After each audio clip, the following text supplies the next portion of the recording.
豪门正统在海天，原汁豪肉熬出鲜。感谢鲜蚝鲜熬真材实料的海天蚝油冠名播出。感谢柠檬也能嚼着喝，只要3口就上头的优酸乳嚼柠檬联合赞助播出。春季换新不用愁，天猫新货啥都有。感谢承包你春季购物车的天猫赞助播出。本节目由重磅升级9维营养全覆盖的新一代飞鹤卓瑞奶粉赞助播出。打开微信搜索效果小程序，点击底部节目活动图标参与互动 ，call out 喜欢的演员上台咔咔。哎呦，不错啊，广志现在出行都是商务车接待了。哎，平时也不错，这不是今天录节目吗？哎，这录主咖有啥讲究没？我第一次来还有点紧张。哎，其实也没啥，这不是音乐场吗？嘉宾的歌你都听了吗？白小白的歌我特别喜欢。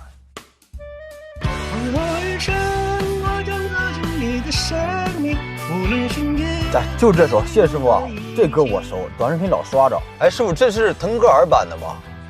滕老师网速够快的。哎，这期还有孙楠，师傅，来首《拯救》呗。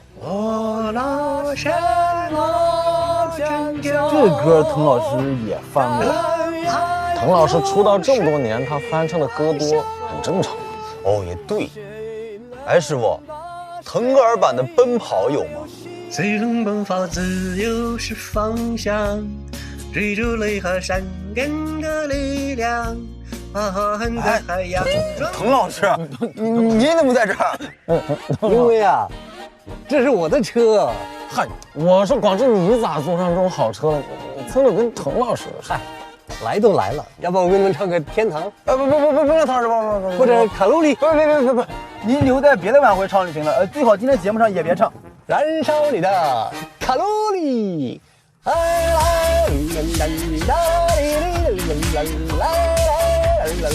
风雷炮中起，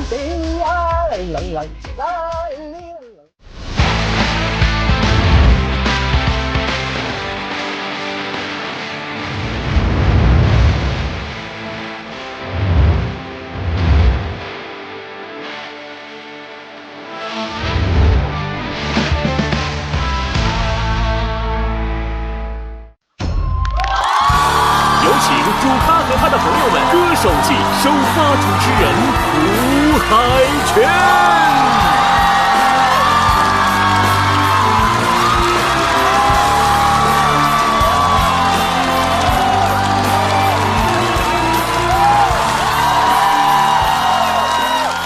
欢迎来到主咖和他的朋友们歌手季，我是本期的首发主持人海泉。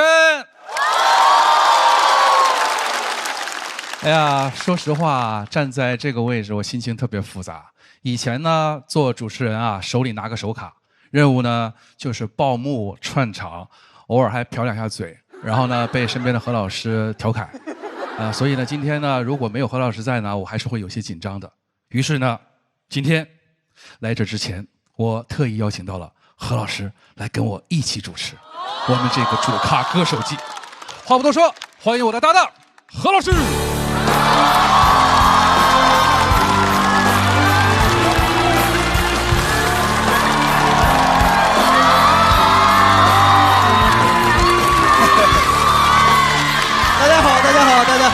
大家好，何老师，海泉哥好，海泉哥好。我是何老师，你们好，海泉哥好。身边有了这个何老师哈，何老师春节发生了什么？吃胖了一点，吃胖了点。身边有了这个何老师，我熟悉的感觉真的又回来了，灯光、心跳，连呼吸到的每一丝紧张的空气都那么真实。好的，海泉哥啊，那就有点生硬哈，快给观众介绍一下本期歌手季的改版亮点吧。好了，本场竞演的形式呢非常的特殊，为了解决观众怀疑歌手修音和直播事故太多这2个大难题，我们决定本场既不唱歌也不直播。对，全程录播，就这么先进。而且呢，歌手们呢将用无伴奏、无旋律的形式来进行表演，从根源上杜绝被批评不好听的风险。但是有提词器。那一切准备就绪，主咖和他的歌手朋友们特别版录制正式开始。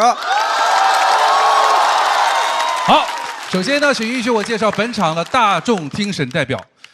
非常随机，就是随机从现场观众中挑选了2位，欢迎大众听审代表贾浩、梁远。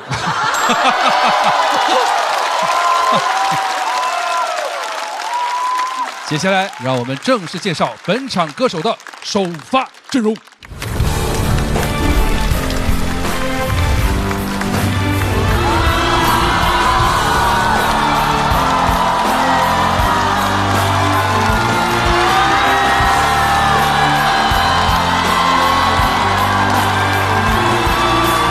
首先有请短视频现象级歌手，坐拥7700万粉丝的白小白。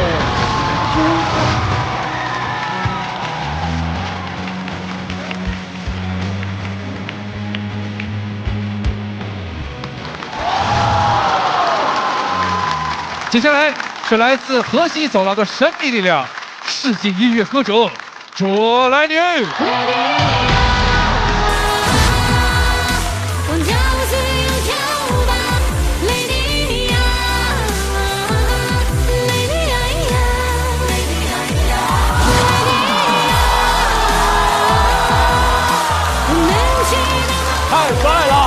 从女团 C 位到新生代唱将，欢迎4登春晚的希林娜依高。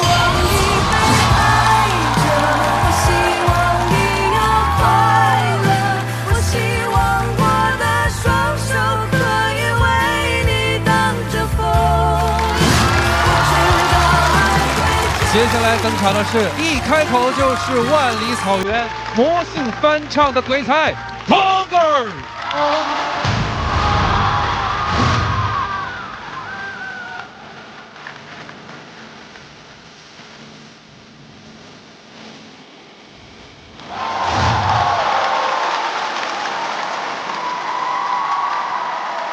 接下来，东王影视剧 OST 最早的神，欢迎孙楠。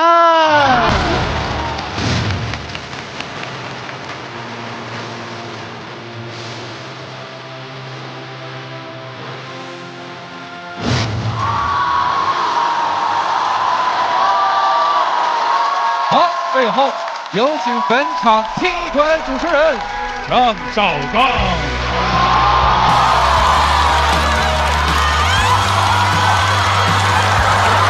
咱俩现在怎么又来了？这不好意思，不好意思。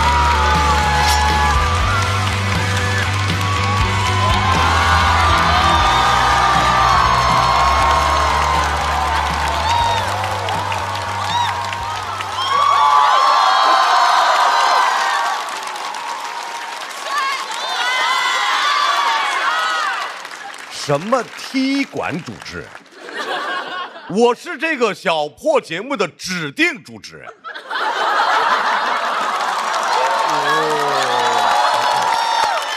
还主咖和他的朋友们歌手进，一下拉低了2个节目的档次。还好我们节目也没有什么档次啊，而且所以主持人巴拉巴拉说那么多，最重要的话一句没说。名人不说暗话，各位好，欢迎来到由现豪现豪的海天豪油冠名播出的主咖和他的朋友们，我是指定主持人张绍刚。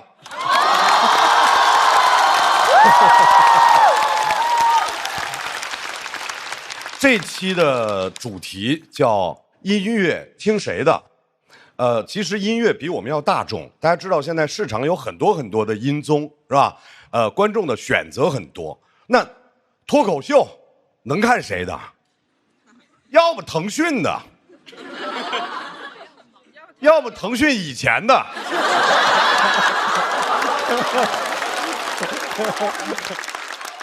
你看最近我们那宝藏被挖的啊，音乐也有很多宝藏。我真的是把大家当朋友，跟大家交心啊。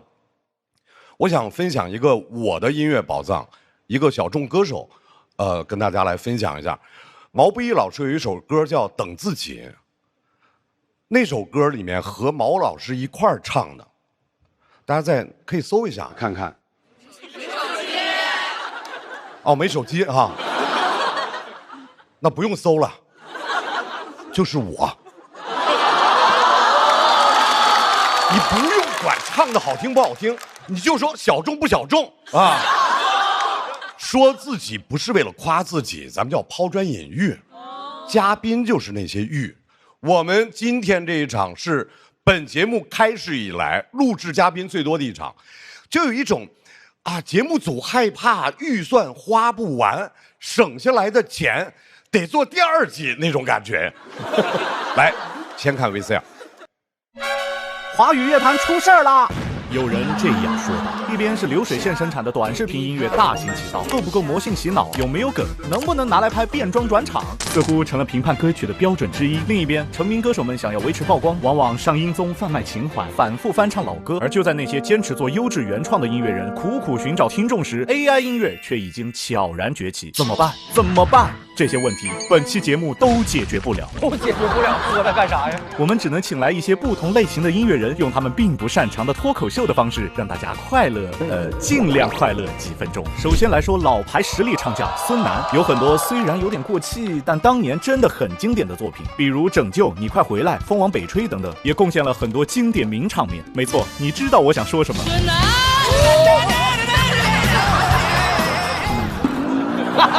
声音量关了。以及在《我是歌手3》上突然退赛，所以我决定放弃下一轮的歌王争夺。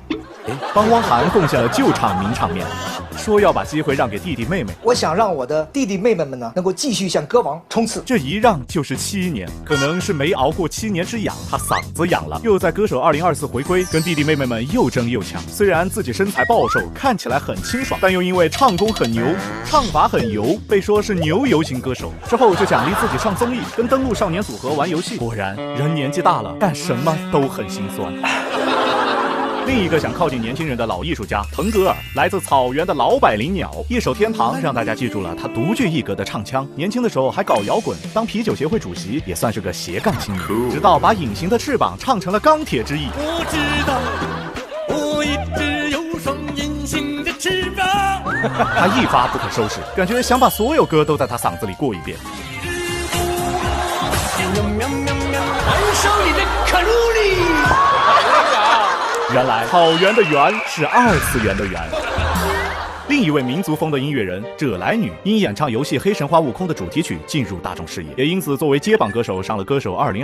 但相比作品，大家貌似更关注他这个人，有很多马甲，是者来女，是曹雨涵，是曹孟菲，是李翠霞。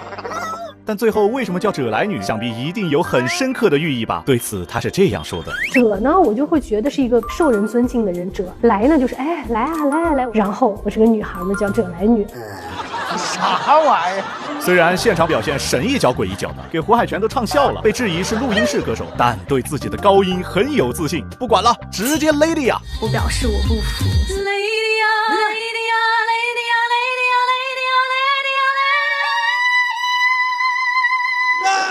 接下来说说新生代歌手希林娜依高，被民间称为乐坛新4小花，曾参加创造营，以第1名的成绩出道。所在的组合虽然叫硬糖少女303，但其热度可以说是404。黄晓明都以为是什么2次元黑话。1010你是不是最棒的？我303。他说了句啥？是2次元的话吗？当时他就被质疑外形不像女团，但他以过硬的唱功证明了他绝对值得女团的 C 位。这声音我太喜欢了。直到在春晚上演唱了催泪名曲《是妈妈是女儿》，狠狠出圈。原来伯克利的这么有含金量。虽然也有一些争议，比如被乐评人批评迎合下沉市场，被网友质疑卖惨炒作，但还是在认真做音乐。我看着这个视频了，搞抽象也挺认真。硬要说的话，他最大的缺点是演技不行，在春晚魔术上的反应有点太浮夸。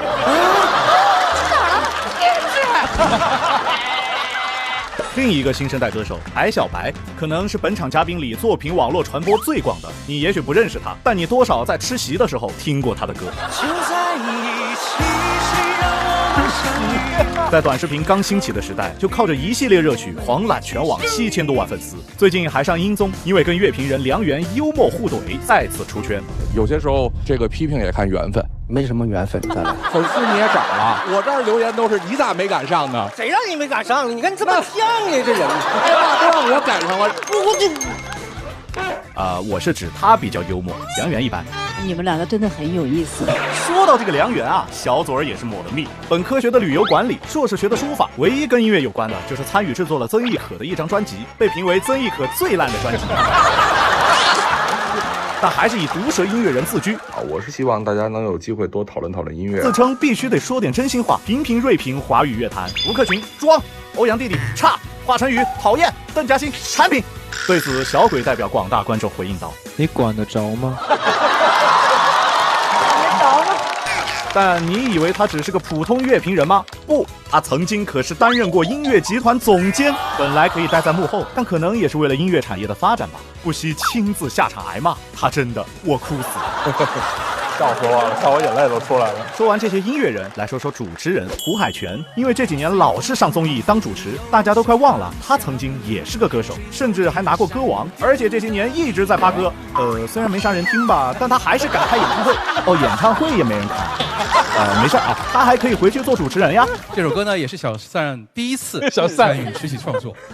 主持也嘴瓢啊。没事。那他还可以当踢馆歌手呀。掌声有请终极接榜歌手。什么？踢馆也失败了？我真没招了。权哥，你想干点啥干点啥。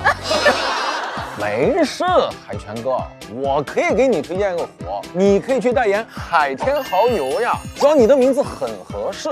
你看，海是海天的海，全是全部由新鲜蚝油熬化的全，连起来就是海天蚝油，全部由新鲜蚝肉熬化，鲜蚝鲜熬，加一点就好鲜好鲜。我的名字就不太合适代言，假蚝，因为海天蚝油是真的蚝。你看我说这段就没有嘴瓢，毕竟说谐音梗是我们为数不多还擅长的事了。听完这些嘉宾介绍，你可能会觉得当歌手真不容易，但如果你知道张老师其实也发过歌，你只会觉得做音乐的门槛是不是有点太低了？还是假唱的。但没关系，脱口秀的门槛更低。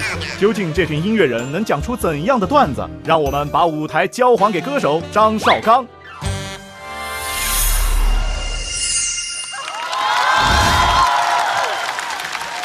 这期嘉宾比较多，我们先说最宝藏的3位啊，腾格尔、孙楠和胡海泉。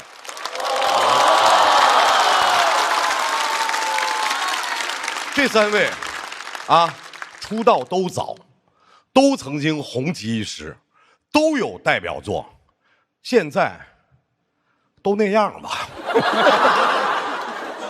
腾格尔多好，你说当年天堂多好。这几年也不唱了，就魔性各种翻别人的，一点自己的老本不吃，光吃别人的。孙楠呢？这些年老本也不吃，别人的也不吃，还瘦的，吃自己都饿瘦了。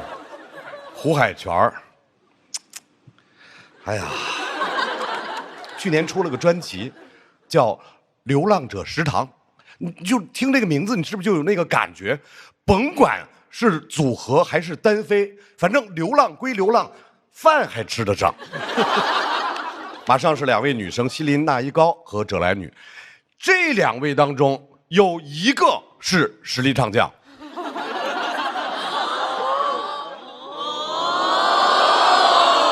别瞎熬，你们觉得谁是谁就是。都擅长高音。但是略有不同，就是希林娜依高的那个高音，它像战斗机，是吧？就是爆发力强，很炸。葛莱女的那个高音呢，像仙鹤啊，空灵飘。他们2个其实可以组合，希林娜依高可以用自己的高把人炸死，葛莱女刚好负责超度。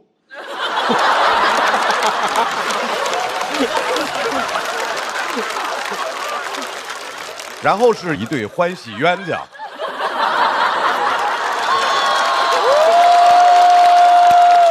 白小白和梁元，他俩之前不是在那个音综里面互相怒怼啊，后来就有热度了，有热度之后就开始发微博，然后2个人说和解了。我就问你们吧，你们那个节目到最后是不是也是2辆车把你们拉到一个地方，然后你们俩下车。什么玩意儿？今天2个人还事的，还手拉手来到这儿，是吧？手拉手啊？有吗？是真和好了，还是要？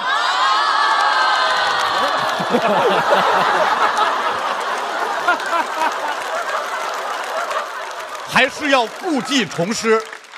一会儿你们俩自己看着来，好吧？最后是我们的优秀的脱口秀演员广智和贾浩。大家记得广智之前上节目的时候，在节目里面羞于说自己的歌单，记得吗？所以我很好奇，今天这些歌手里有谁在他的歌单里？有吗？有请歌单很神秘的广智。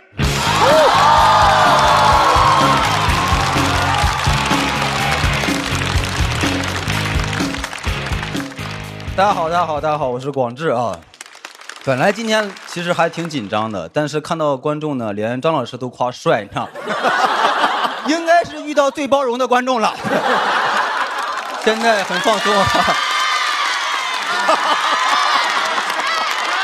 可以了，你们的帅一点含金量都没有，谁都夸。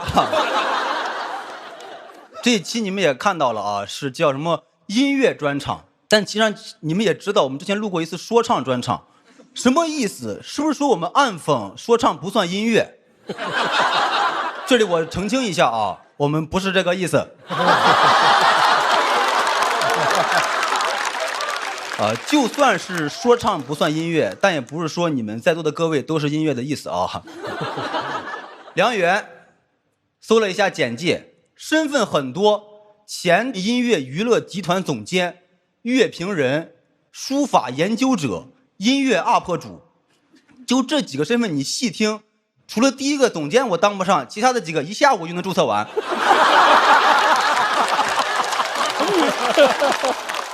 有时间就能当上，很明显梁元有大把的时间，这从侧面证明他那个总监不是什么正经总监，哪有这么闲的总监，都不如我们小区门口的托尼总监忙。开玩笑，他那个乐评人的身份是真的啊。这句最好笑。对音乐的点评其实是非常专业的啊，至少很有范儿啊。音乐节目里面，白小白唱完之后，梁元直接问白小白，有一个好消息和一个坏消息，你想先听哪个？白小白直接回怼，我都不想听。你这么说就整的提问的人很尬，你知道？就有多尴尬呢？你能想象吗？相当于是梁元起了个大范儿，我赌你的枪里没有子弹。白小白对着梁元哐哐哐打了一梭子，你赌对了，现在没有了。不对，这可还行。今天看到他俩同时出现呢，我也有一个好消息和一个坏消息。好消息是，终于可以当面吐槽短视频热歌音乐性差土。坏消息是，这些歌我都特别喜欢。尤其是白小白，我可太喜欢了。都说他的歌词空洞，瞎说，我怎么就看感动了呢？不是，你们听听这歌词，我爱你就像风走了千万里，从不问归期。这哪是歌词呀？这不是诗吗？这哪是白小白？这不小李白吗？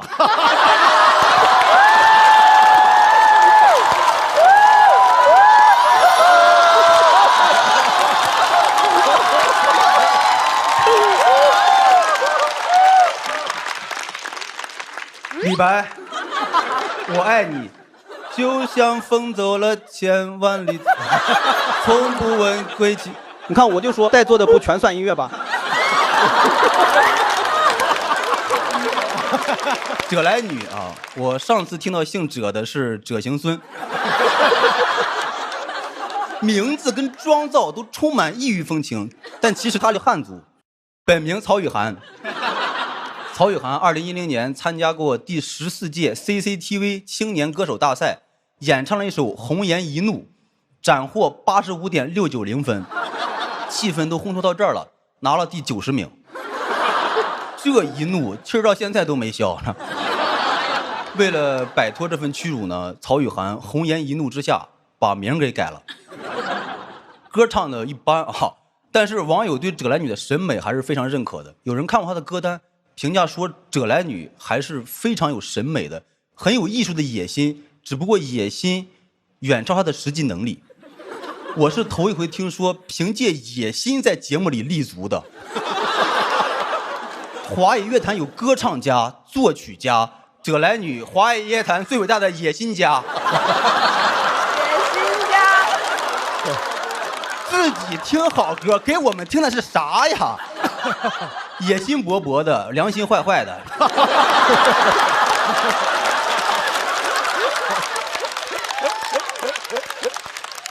西林娜依高，我说还能这么起名字？西林娜依高，怎么把身体特征写名字上了？你要这么说的话，我应该叫何广智帅。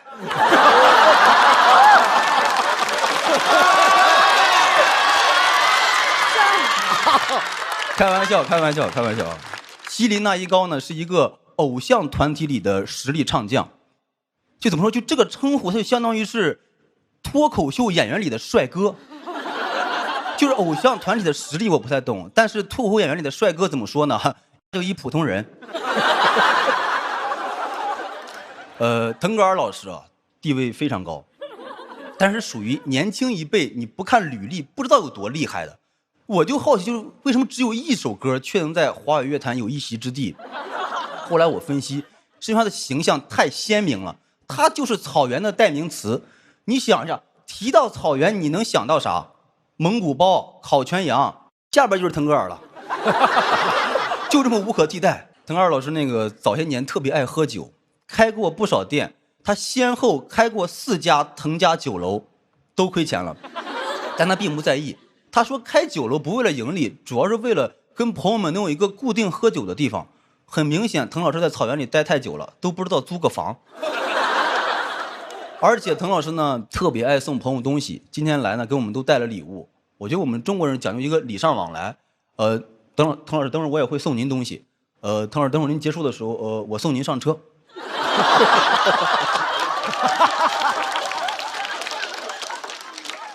孙楠老师啊，汪涵的贵人。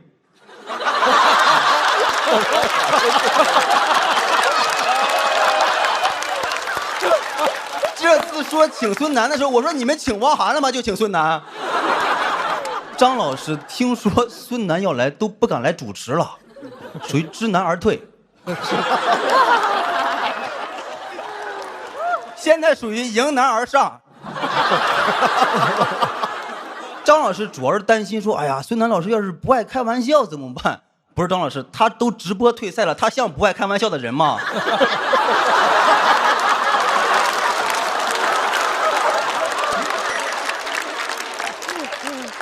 当然了，这是我对孙楠老师非常狭隘的第一印象啊。后来我是通过了解才知道，就是改变了我的看法，大为震惊。就是孙楠老师从小的梦想并不是当歌手，他的梦想是当工人。他从小就立志要当一名对社会有用的人，真假我不知道，反正我当时没考上大学也是这么说的。孙楠老师就是会说话呢，直播退赛的时候说的是我要把机会留给弟弟妹妹们，你听听。我只知道他唱的好听，没想到说的比唱的还好听。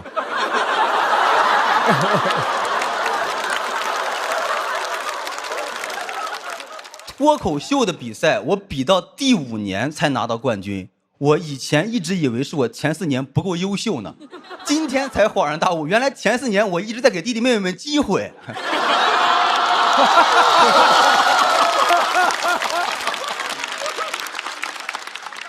浩哥啊，我的好兄弟，终于有机会一块儿上主咖了啊，特别开心。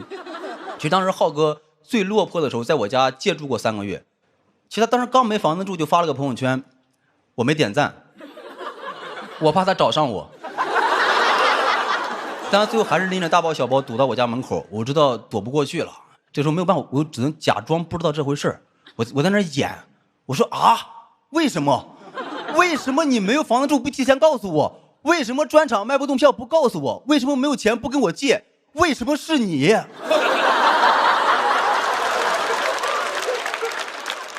浩哥，我等会儿希望你能告诉我为什么。谢谢大家，我是广志。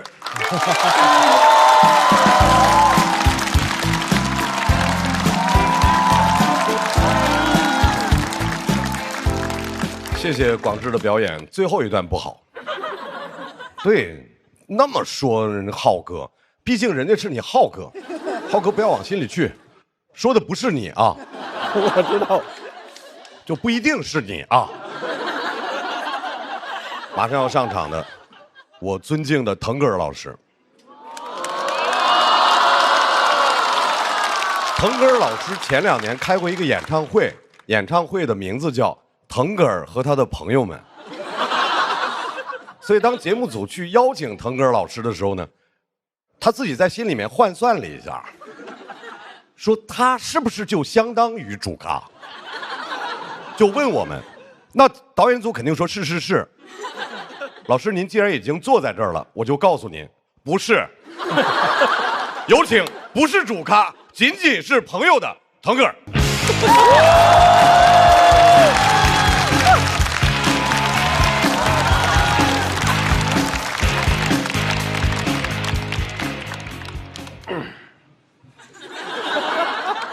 大家好，我是腾格尔。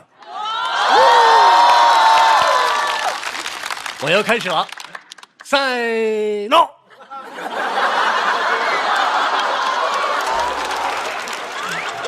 开个玩笑，其实来这儿我很紧张，我不擅长脱口秀，我嘴笨，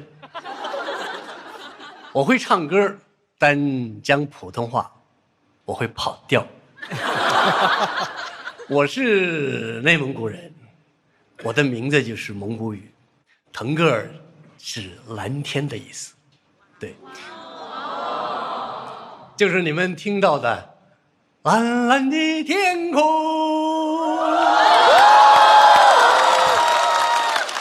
你们以为天堂是写给老家的，其实是写给老几的。爱你老几。这2年大家知道我不只有天堂，我还翻唱了好多歌，大家都听过吧？听过。钢铁的翅膀，哒哒哒哒；草原日不落，哒哒哒哒；雪老虎叫，父爱循环。我的2创把很多人创飞了，其实是张韶涵先动的手，是他先翻唱了我的《天堂》。网友那句话怎么说来着？你若毁我整个天堂，我必折你隐形翅膀。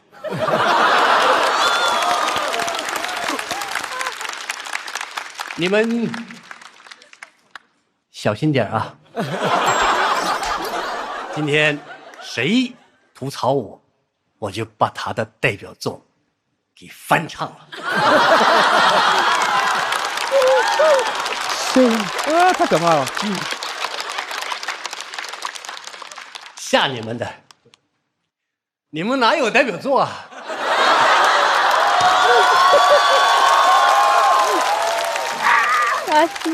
不想人家孙楠，南哥，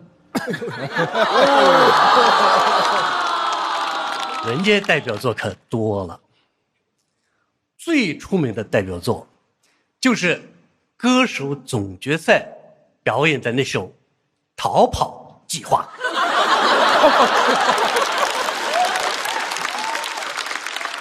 我觉得孙楠的歌串起来，就是那天节目组的心情。本来跟他说好了，不见不散，不见不散。后来对他大喊：“你快回来！”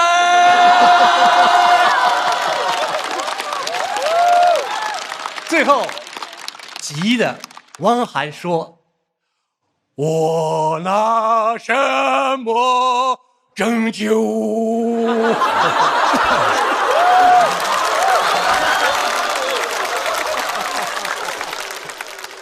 南哥的歌真好，你还退赛？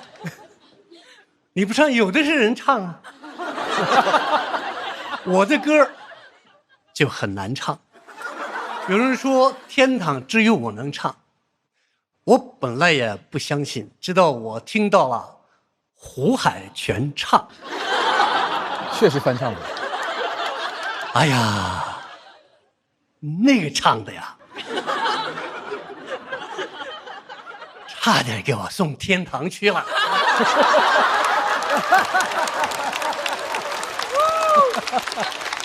他自己 Q 了，他自己 Q 了。说实在的，听完有点生气，我也想对他的歌下手。结果发现，最近他也不怎么唱歌了，听说在做生意。生意我也做过，搞过餐饮，做内蒙古菜，黄了。我这个生意头脑不行，当时不知道牛羊肉能做预制菜。我不开窍，我跟不上时代。现在不仅菜能预制了，歌都能预制了。白小白，年纪轻轻500首歌。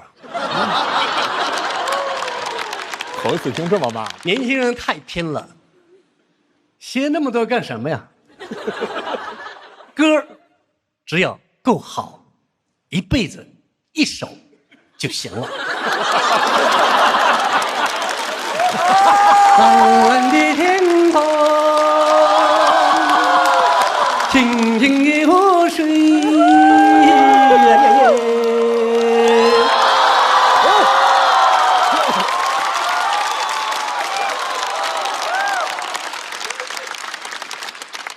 白小白，我就不多说了，毕竟他说我是他的偶像，而且已经有人说过他了。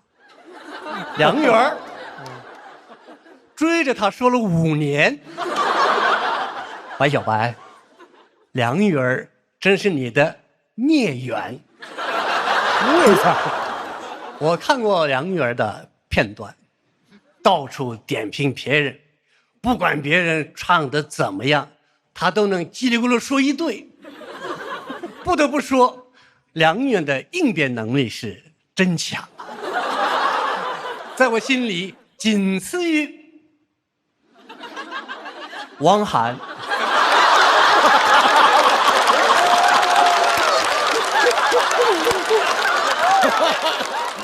我跟你们不一样，我挺支持梁元这些乐评人，他们顶在前面装老登，招人烦，就没人烦我们这些真老登了。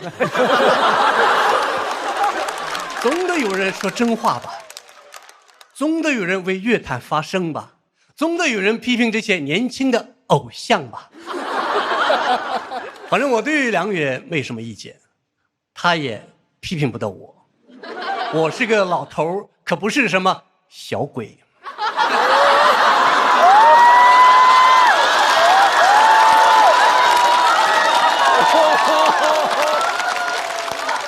这来女，我是第一次见，他们跟我介绍说他唱过黑神话。为什么要黑神话？明明是美丽的神话。解开我，啦啦啦啦啦。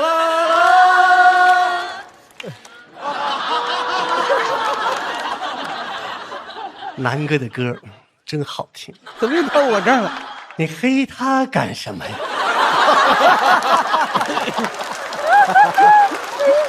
黑神话这么来的？其实，哲来女跟我挺有缘分的，她跟我都上过歌手，他跟我都唱过《孤勇者》。他评价自己的音乐是清水炖羊肉，不用加任何调料。你的音乐我不评论，但是你跟我这个那么个汉子提起羊肉，那我可忍不了了。清水炖羊肉，你不得蘸料吗？啊？你不蘸吗？蘸吗？蘸呀！以最卑微的梦蘸吗？蘸呀！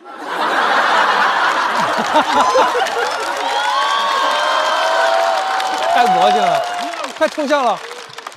你要问蘸什么？那当然的是海天金标蚝油，肉粒烹饪好搭档，鲜浓入味儿，烤肉香，腌肉嫩。我拿什么蘸肉？海天金标蚝油。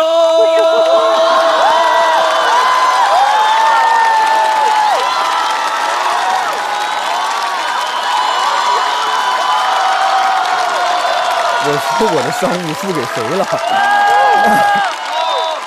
南哥的歌真好，真好用啊！西里那里高，西里那里高，西里那里高，跟我一样是少数民族。维语意思是甜蜜的月亮。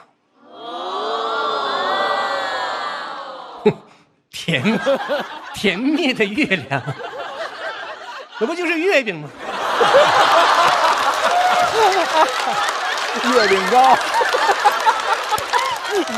听说他是伯克利毕业的，挺好。反正我心中最好的学校是天津音乐学院，因为培养出了腾格尔。都说我翻唱什么都变成了我的歌，但我觉得翻唱就得有自己的东西，有改编，有创新，才是好的翻唱，不然就是模仿秀啊。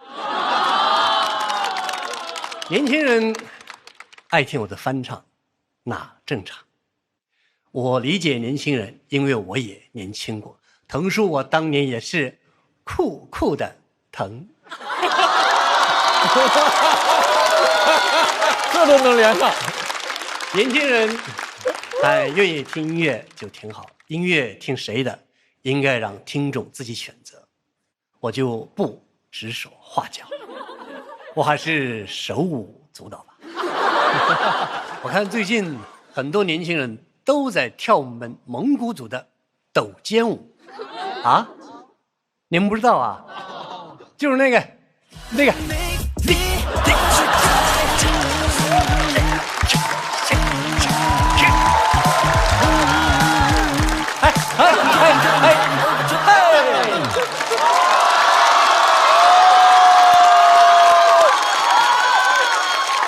谢谢大家，我是腾格尔。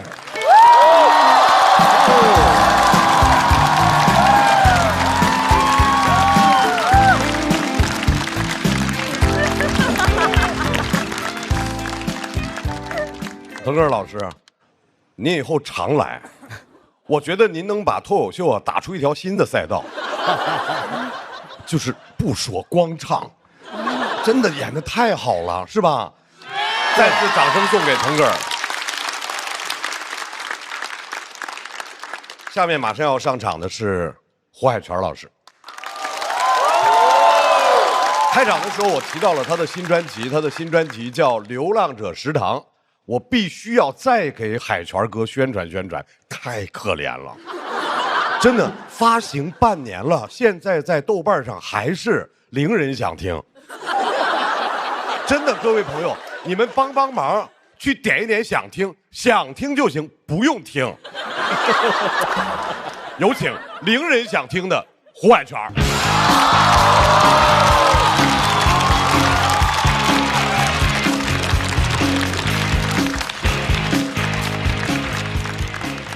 大家好，我是全胡海泉。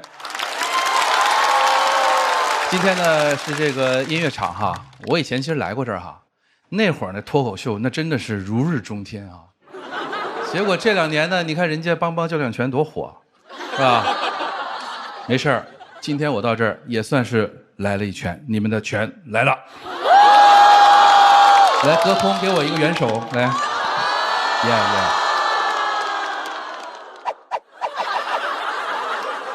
，OK， 今天现场咖不大，人还挺多啊。6个歌手，1个乐评人，有搞音乐的，有搞音乐的啊。搞音乐。然后呢，我们南哥和滕老师再加上我呢，我们仨唱的那些大家熟悉的歌呢，比其他嘉宾年纪都大。算得上是3棵常青树了啊！如果我们再凑2棵，咱们就5棵松，直接开演唱会，对吧？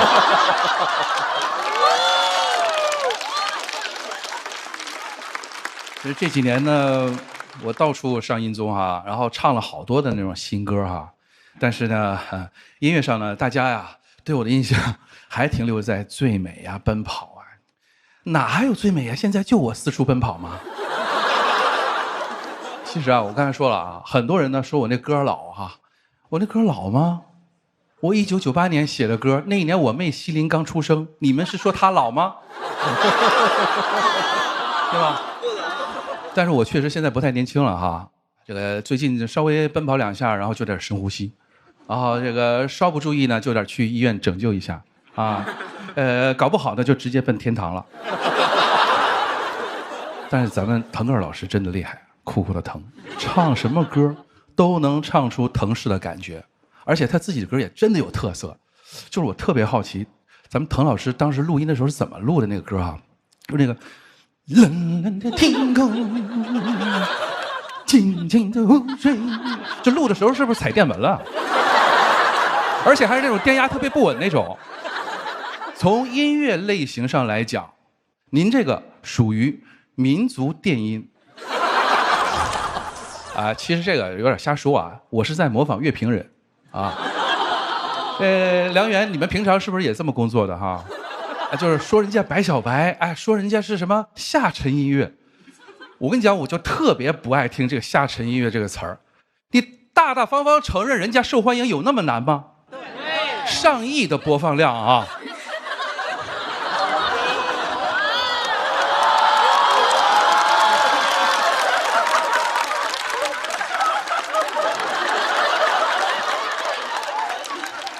下沉，那相比之下，我最近这2年也太高高在上了吧？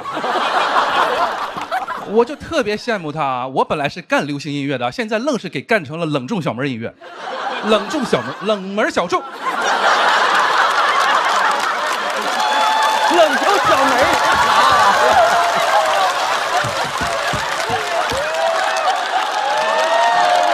非要当主持人，非要不让你给高兴上了。但是我现在还是每年坚持出一张新专辑啊，因为我相信呢，只要坚持，肯定能等到幸运和有缘人。就像今天，那哥们儿冷笑什么？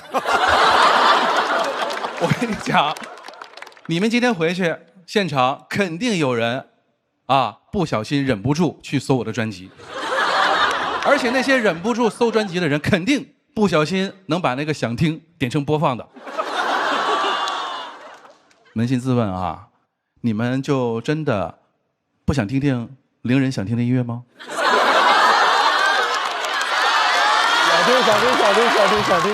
小听。还说乐评人啊，人家乐评人啊，起码是听歌的哈，就是跟我们歌手是共生的。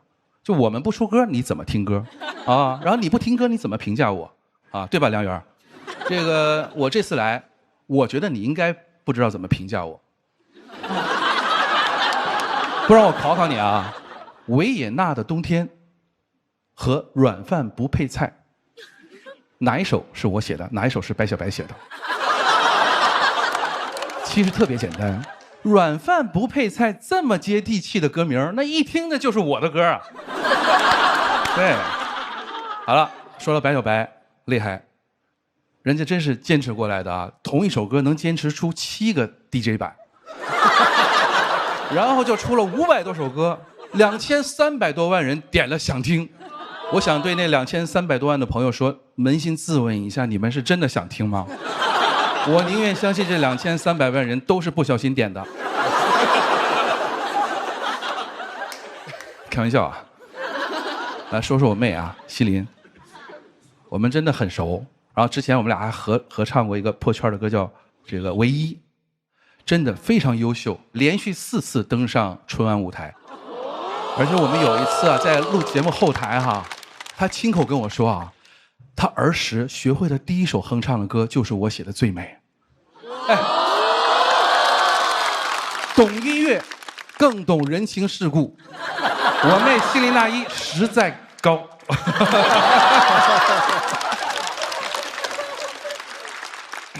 沈莱妮老师，我见过的最纯粹的音乐人，不假唱，不怯场，也不修音，但也不保证好听。如果我是你的制作人，我也会这么干哈，就是把你那个长处啊变得特别特别长，然后把那个弱点呢包装成特点啊。之前你在那台上唱歌的时候，我们在那个台下听笑了啊，其实没有别的意思，就是觉得你特别幽默。今天看到你在这儿，很为你开心，因为人最重要的就是找到适合自己的舞台。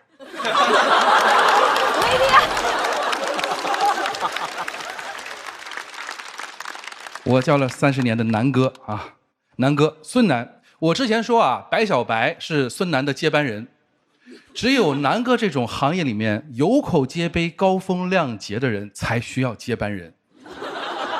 南哥呢，在行业里面那真的是没得说啊，当年退赛，说是给弟弟妹妹们机会，那我现在就问问你们，大家记住哪个弟弟妹妹拿冠军了？还是记住他退赛了，对吗？但最后那届冠军也确实是他妹妹，1971年出生的韩红妹妹。这事办的高风亮节，点个赞啊！好了，做个总结哈。哎呀，做了音乐这么多年哈，其实就是2个字：坚持。你看啊，南哥还在飙高音，我们滕老师还在搞抽象，我每年呢也还在写新专辑。哎，但最重要的是呢，哎，我们几个都非常坚持的总唱那几首歌，因为大家哎呀，就是还在坚持想听那几首歌。不过我最后呢，还是跟所有啊在音乐路上的朋友说哈，不要害怕冷门，不要焦虑流量，你写的每一个音符，唱的每一句歌词，都是在为这个世界留下一点属于你自己的声音。就像我一直坚持的那样哈，只要还有1个人愿意听，我就有理由继续唱下去，哪怕还是那一首。你在我眼中是最美，每一个微笑都让我沉醉。你的坏，你的好，你发脾气是节气的嘴巴嘟嘟嘟嘟嘟嘟。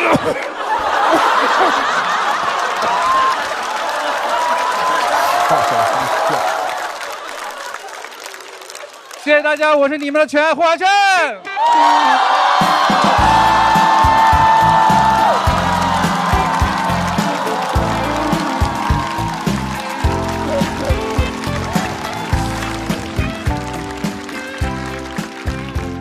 吓我一跳！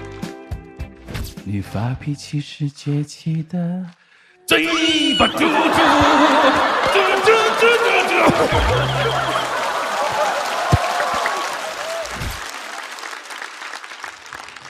发现这些歌手来上这个节目，确实他们的行为都挺抽象的。我从来没有见过有一个说脱口秀的人要凌空击拳这件事儿。你是多长时间没见到真实的观众了，还是？冷重小门那门得多小啊！还忍不住令人想听，大家就能点开播放，点开想听就不容易了。哎呀，太可怜了啊！我就没事儿，做自己，继续在你的小门里面待着，好吧？在小门之前啊，我们先给大家讲讲大门里的事儿。豪门正统在海天，原汁豪肉熬出鲜，感谢鲜蚝鲜熬真材实料的海天蚝油冠名播出。怎么喝都好嚼，怎么嚼都好喝。感谢柠檬也能嚼着喝，只要3口就上头的优酸乳嚼柠檬联合赞助播出。下一个要上场的是者来女，如果关注者来女的话啊，当然人也不多哈，但是如果你要是关注过，你就一定会看到过这样一张照片，就是去年她参加一个音乐节，然后被拍到唱歌的时候，台下有保安捂着耳朵，看到过这样的照片吧？啊，各位注意啊，就是一会儿大家如果觉得声音到了你该捂耳朵程度，就捂，不用顾忌。有请声音极有穿透力的者来女。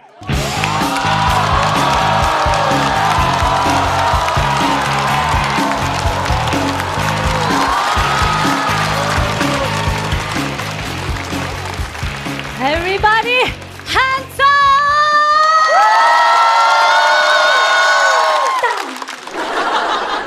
嗨，大家好，我是者来女，也是曹梦飞、曹雨涵，当然网友叫我李翠霞。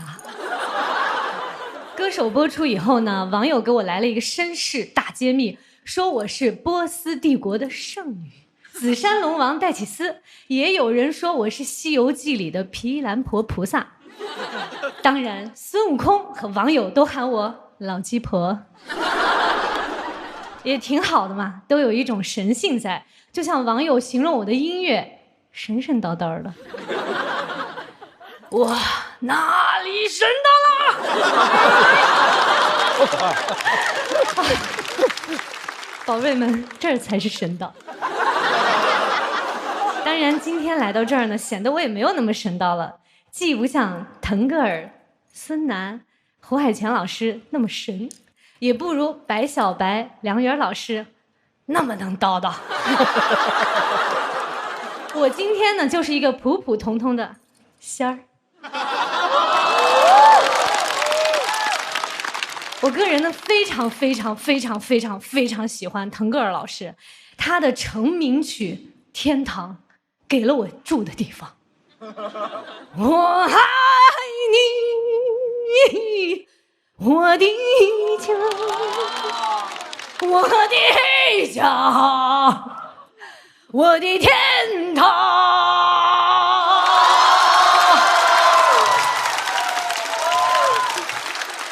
腾格老师唱得太好了，动人心弦，你们不觉得他很性感吗？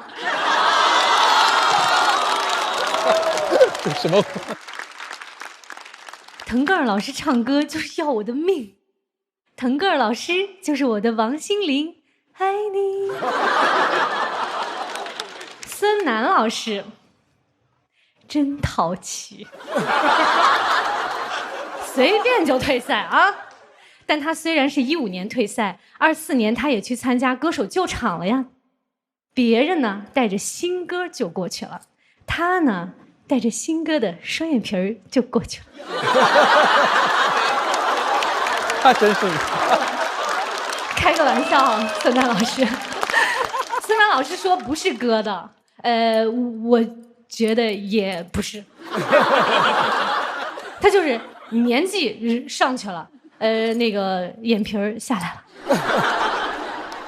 孙楠老师的双眼皮儿岁月如歌。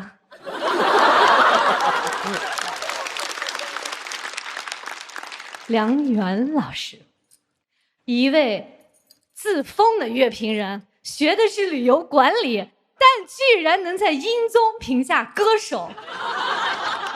他认为我唱歌没有展现民族音色，适合做幕后。你都在台前了，我凭啥去幕后呀？你要是这么认为的话，那现在我也有一个认为，我认为你适合当导游。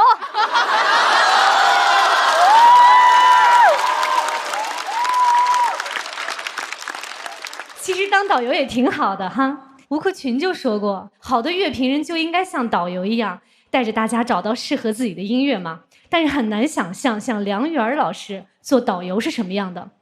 他肯定会说，各位游客，今儿大家都白来了哈。今天我们的游览的都是些下沉景区。下沉。虽然这里有7700多万人游览过，但是这里空气差，风景丑，人文素质低，500多个建筑都像从一个眸子里刻出来的一样，建筑材料也单一，就是土。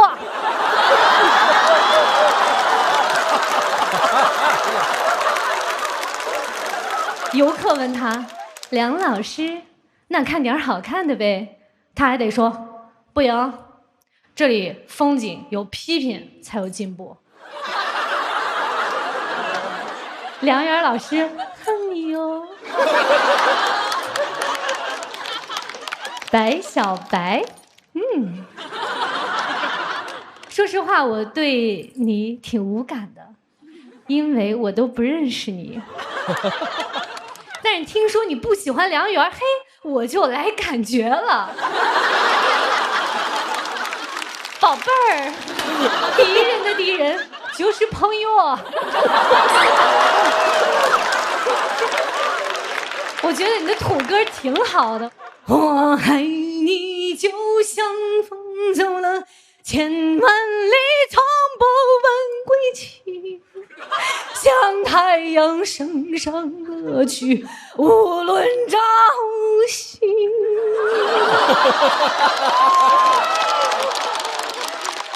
这首歌词写得真好，适合我唱给腾格尔老师。胡海泉老师特别好，是一个特别可爱的大男孩。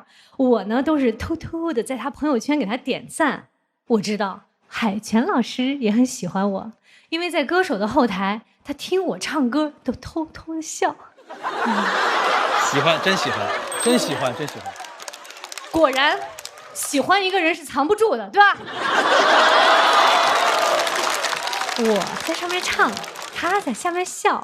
梁元老师在旁边呱呱叫。海泉哥也爱你哦。我的粉丝呢，大家都知道叫折耳根，是因为我的名字里面有一个字叫折。很多人好奇我以前的粉丝叫什么，不好意思，以前没有粉丝。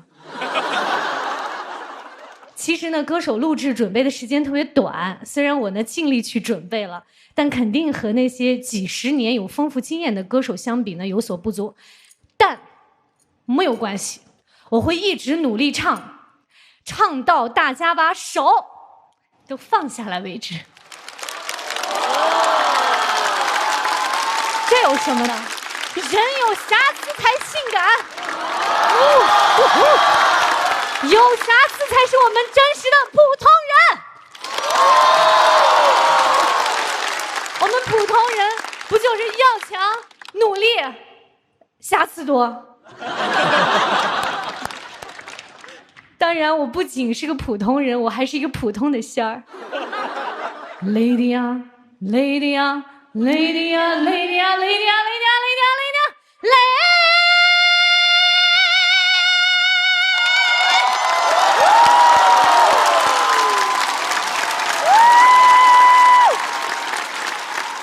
累不累？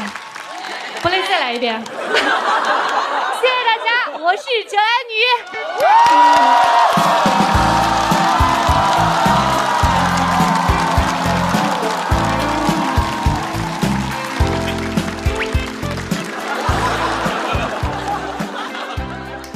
这个歌手场，这个每一个，我觉得腾格尔老师怪您，怎么上来就都这么唱？你们平时是真没演出机会是吧？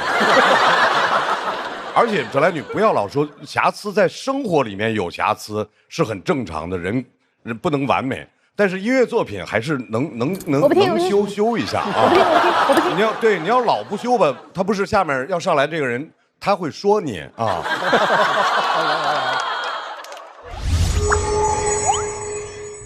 写不出啊。太子也创作瓶颈了，这个主咖努力上进，能力全面。他97全能，我女儿粉他，我可不敢说。要不别，我女儿也是粉他长大的。到底是谁啊？是新一代飞鹤卓瑞，重磅升级，9味营养全覆盖，升级 HMO 组合专利，母源黄金配比，9大喂养效果看得见。飞鹤卓瑞还是太全面了，下期主咖全都靠他。马上要上来的这位朋友，梁媛儿。有人就说他名声不好，说他招人讨厌。梁媛儿，你知不知道为什么？我特别认真的想过这个问题，因为你的名字里啊，缺一个字，缺一个海。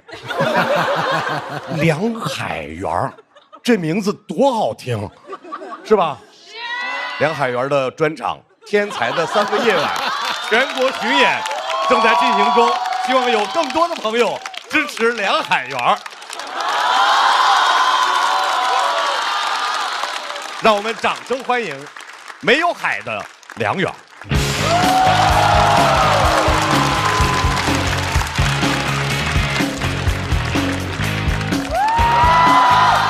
大家好，大家好，我是梁媛啊，观众真热情。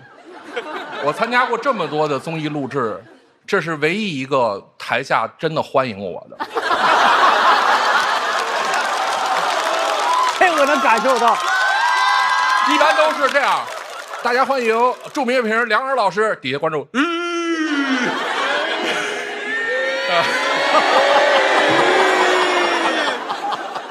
好，我找到那个熟悉的环境了啊！来到这个节目，我特别的高兴。以前啊，都得听完歌才能喷，每次还得忍个3、5分钟的。现在终于不用听歌了，我直接喷。开玩笑啊！我本来都不想来，但是节目请了白小白，那我怕他吐槽我还不了嘴啊，所以我得参加，我这叫防御性参加，啊，我不能让白小白白来，对吧？我来这儿还有一个原因啊，是因为这是张绍刚老师的这个暗箱操作，你们可能不知道，这节目一直挤兑他，挤兑好几年了，啊，张绍刚老师就怒了。就急了，说这么大一个娱乐圈，你们就找不着一个比我还讨厌的人吗？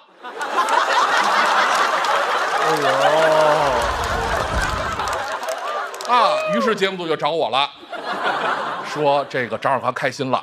刚才后台我们俩还打招呼，绍刚老师说：“您可真是我的天赐良缘啊！”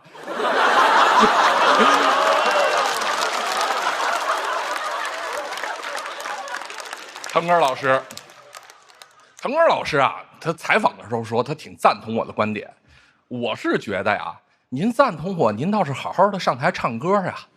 您不能，您对我的观点 say yes， 您一上台 say no。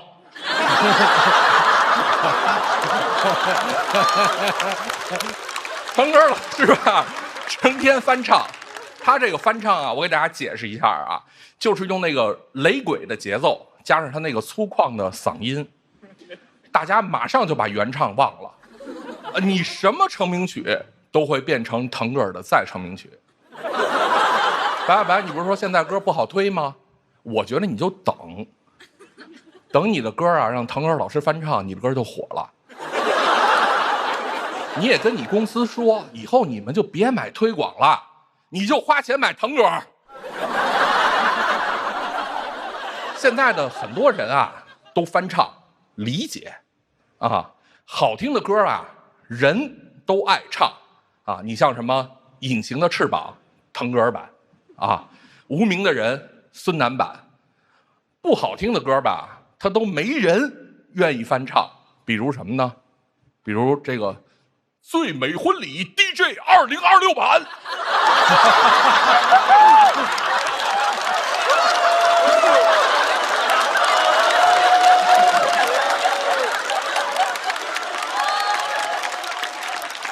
海泉哥，啊，网友说海泉哥呀，这些年不好好做音乐了，天天喝酒，机能严重下降，胡吃海喝全完了。这可是网友说的啊，这是网友啊。但是我觉得吧，这话也太难听了，对吧？每个歌手他都有不同的音色嘛，对吧？你看腾格尔老师，豪迈型，啊，孙楠老师高亢型，海旋老师酱香型，啊，一个歌手一般通过自己的声乐训练呀，能唱3个8度，好一点的呢能唱4个8度，咱海旋哥48度。53度，他还能喝一瓶儿。采访问他演唱会的事儿吧，他就说：“哎，演唱会卖座肯定是没啥问题，因为他也没有多少座嘛，还挺谦虚，对吧？”他这策略我是了解的。前几年他开工体，啊，这几年开 live house， 过几年呢就去 KTV 唱。KTV 挺好，适合海旋哥，那边从8度到48度都有。下手下手。现在网友啊吐槽咱南哥，说他唱歌的风格是 lay back， 经常掉拍儿。他这个唱法呢叫让2追3型的唱法，在舞台上显得非常的狡猾。一场演出呢，给那鼓手啊吓够呛。他是这样的，哎，突然掉，拍了又回来了啊，就这种掉了又回来，回来啊又掉啊，特别就像南哥这几年在华语乐坛的这种热度。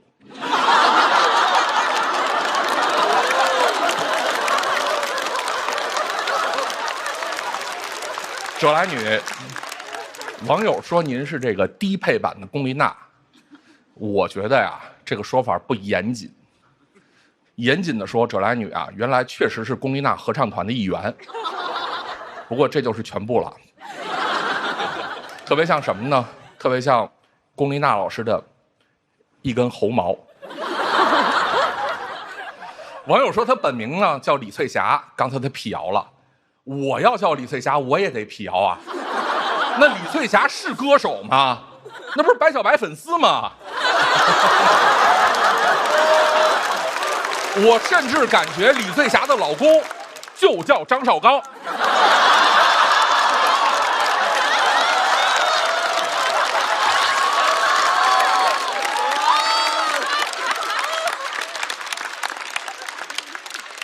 但事实是什么呢？事实是舍来老师呢确实换过好几次名，曹美菲不火呢就换这曹雨涵，曹雨涵不火呢就换舍来女。舍来女啊，我给你出一主意，你下次直接叫成龙，改名字就是你的这生存逻辑。唱流行乐不火，就说自己唱的是听众少的民族音乐，啊，嫌民族乐不洋气，就说自己唱的是世界音乐。你怎么神秘，怎么让人听不懂就怎么来呗。其实吧，你听不懂就对了。你们要真听懂了呀，像我一样，你会发现难听。你管自己叫河西走廊天籁，你真会给自己贴金啊！你看这种有文化的地方，就很容易给人一种感觉辽阔、遥远、高雅。那你要改叫浦东新区天籁呢，给人感觉是什么呀？街心花园扰民。还有就是，我希望每一个唱民族融合音乐风格的人啊，不要再宣传自己唱的风格是世界音乐。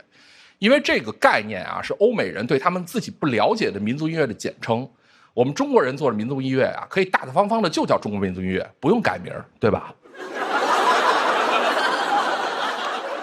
白小白啊，踩到我呀，没说我呢。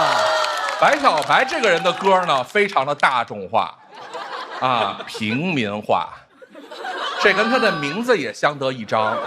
你听他这名字白小白，像什么呢？就跟个洗衣液似的。啊，你等着。舍来女有首歌叫《屁》，我觉得这名字呀应该给白小白，他比较贴合。一旦有人在公共场合啊放了他的歌，都不好意思承认。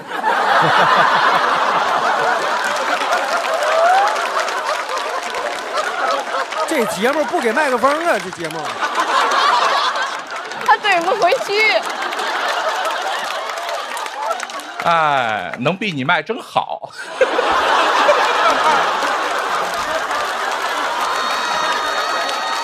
我也有这种感觉，脱口秀的舞台就是比音综公平。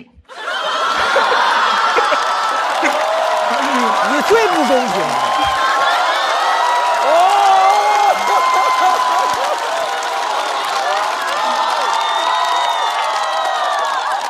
说老百姓喜欢的东西就是好东西，那我也是老百姓啊，对吧？作为一个乐评人，我的年度单曲是什么呢？是宝宝巴士的今天开始我要自己上厕所。哎，你们都会唱，也是你们年度单曲是不是？其实我在节目里问白小白啊，你的歌能引领你的听众去哪儿干什么？其实我觉得这问题也不难，对吧？我的意思是，你看我常听这些歌，能引领观众自己上厕所。当然了，白小白的引领还是很重要的，他给我引领了7700万人的差评。我现在对白小白的态度啊也改变了，我以前看不起白小白，被7700万人骂过以后吧，我现在啊对不起白小白。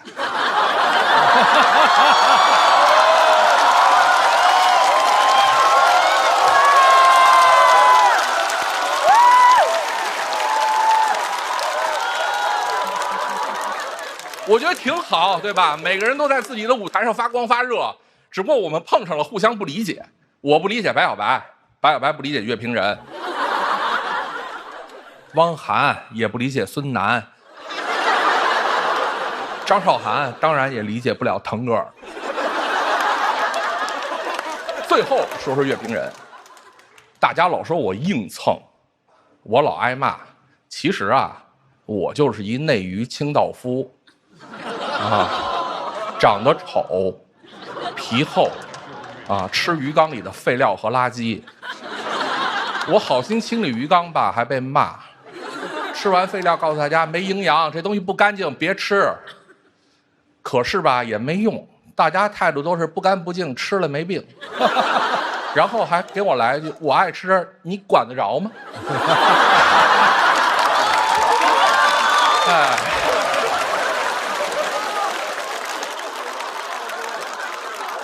对待我们的态度啊，也和对待清道夫一样。希望我们这些外来物种啊，早点滚出鱼缸。但是啊，不管怎么说，听别人的话再难听，我每天还是得趴在鱼缸底下，翻个白眼儿，看着鱼缸上面，在那儿念叨：“那鱼现在怎么样了？”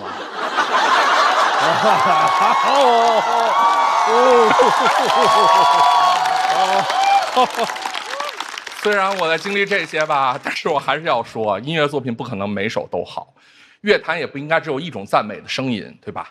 这些话应该有乐评人讲出来。最后不讲虚的，作为一个乐评人，实实在在给大家推荐一张专辑。在我每次听完那些粗制滥造的音乐后吧，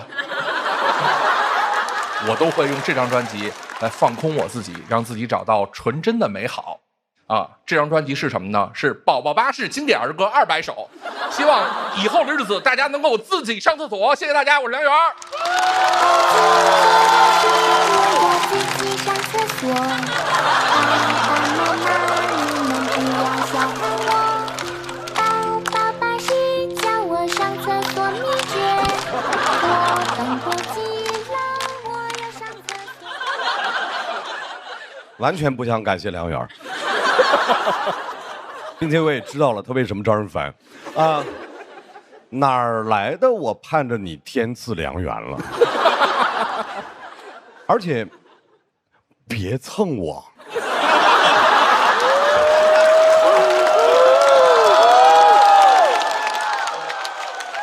不要类别，我现在是可爱路线。